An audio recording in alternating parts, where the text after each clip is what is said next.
என் பேர் பாலசுப்ரமணியன், எனக்கு மங்கநல்லூர். அனைவருக்கும் வணக்கம். நான் வந்துட்டு கடந்த மயிலாடுதுறை பட்டமங்கலத்துக்கு அனுப்பிரியா மருத்துவமனையில் கடந்த 29/1/2024 அன்றைக்கி என் குழந்தைய அறுவை சிகிச்சைக்காக சேர்த்துருந்தேன். தவறான அறுவை சிகிச்சையால் அன்றைக்கி குழந்தை இறந்துச்சு. குழந்தை இறந்தோடனே போஸ்ட்மார்ட்டம் ரிப்போர்ட்டு, ஃபுட்டேஜ் அப்படின்னு எல்லாத்தையுமே இப்படியே அழைச்சிக்கிட்டு தான் இருக்கேன். கடந்த 26/2/2026 அன்றைக்கி ஹைகோர்ட்டில் ஒரு ரிட்டு போட்டிருந்தோம். அந்த ரிட்டில் வந்து சார்ஜ் ஷீட் இன்னும் ஃபைல் பண்ணல, குழந்தை இறந்து இவ்வளோ நாளாகுது, 2.5 வருஷம் ஆகுது, சார்ஜ் ஷீட் இன்னும் ஃபைல் பண்ணல அப்படின்னு ரிட்டு போட்டிருந்தோம். அங்கே ஆஜரான இன்ஸ்பெக்டர் 4 வாரத்தில் அவங்களுக்கு வந்து சார்ஜ் ஷீட் ஃபைல் பண்ணுறாங்க. இதோட 5 மாதம் ஆகிட்டு இது வரலையும் வந்து சார்ஜ் ஷீட் ஃபைல் பண்ணல. நான் வந்து சாதாரண ஒரு விவசாயி இந்த அளவுக்கு போராட வேண்டிய சூழ்நிலைக்கு தள்ளப்படுற மாதிரி இருக்குது.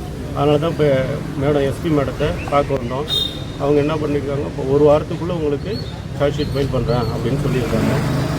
இப்போ கொஞ்சம் நிம்மதியாக இருக்குது. எப்படியா இருந்தாலும் இந்த 1 வாரத்துக்குள்ளே நமக்கு தீர்வு கிடைக்கும் அப்படின்னு நிம்மதியாக இருக்குது. ஏன்னா சாதாரண ஒரு மனுஷன் அந்த அளவுக்கு மனு கொடுத்துட்டு ஒரு ஆர்டிஐ போட்டுட்டு இப்போ போன வாரத்தில் கூட சென்னை ஆணையத்துக்கு போயிட்டு வந்திருக்கேன். ஆர்டிஐயில் சாதாரண ஒரு கொஸ்டின் கேட்டிருக்கேன். அந்த கொஸ்டினுக்கு வந்து பதில் கொடுக்க மாட்டாங்க.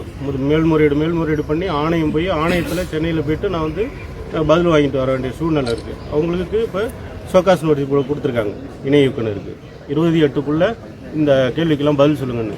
பாருங்கள் எவ்வளோ போராட வைக்கிறாங்க பாருங்கள். இப்போ சாதாரண மனுஷன் எவ்வளோ ஒரு எஃப்ஐஆர் போட்டுட்டா டக்குன்னு அது மேலே நடவடிக்கை எடுத்துட்டா நான் இவ்வளோ போராட வேண்டிய அவசியம் கிடையாதுல்ல.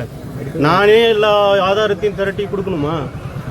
அதனால தான் இன்றைக்கி மேடத்தை பார்த்துருக்கோம். மேடம் ஒரு நல்ல ஒரு ஆதரவாக பேசியிருக்காங்க. நிச்சயமாக செய்வாங்கன்னு ஒரு நம்பிக்கையில் தான் இருக்கும். இதில் எனக்கு சரியான ஒரு தீர்வு கிடைக்கலன்னா மிகப்பெரிய ஒரு போராட்டம் பண்ணுற மாதிரி ஒரு சூழ்நிலைக்கு தள்ளப்படுறேன். வேற ஒன்றும் இல்லை. ஒன்று உயிரை விடணும், இல்லை போராடணும், 2த்துல 1. அந்த சூழ்நிலைக்கு தள்ளப்படுறேன். எடுக்கல, சார்ஜ் ஷீட் ஃபைல் பண்ணல. திருப்பி சார்ஜ் ஷீட் ஃபைல் பண்ணுறதுக்காக ஹைகோர்ட்டில் ஒரு இது கடந்த 2வது மாதம் ஃபைல் பண்ணோம்.